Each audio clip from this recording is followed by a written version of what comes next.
you know, shooting in the suit and shooting action in the suit is pure hell. So, you know, that suit is so tight I can taste my actual beating heart when I'm wearing it.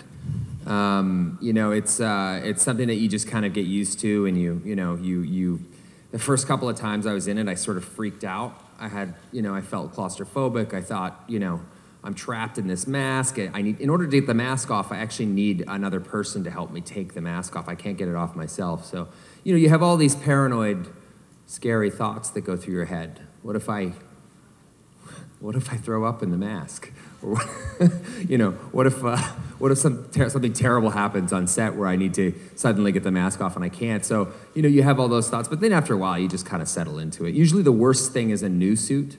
I like to use the suits that I've beaten up a bit. So when you put on a new suit, not in like a motorcycle racing suit or something like that, it's really stiff and hard to move around at first, so I have to sort of work it in and break it in, and usually I'll run around and fall on the ground for about an hour or so until it finally works.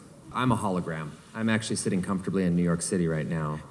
Second, you know, I think it's essential that Deadpool be the ugliest man alive. And I think it's important because, you know, when you take something away, you focus more on the other attributes. And, you know, at the end of the day, as obnoxious and over the top and vulgar as Deadpool is, he has a really good heart, you know, and these movies are generally anchored by emotion. And, you know, Deadpool is a character that is deeply flawed and, you know, and as I said, over the top and obnoxious, and some of that is mitigated by the fact that he's dealing with stuff, and you know, just to look at him makes him an underdog, and I think that that's important with a character like that. So, you know, he always needs something to fight against, you know, and he always needs a smaller objective. Deadpool is not the Avengers. Deadpool is not Captain America. Deadpool does not want to save the planet.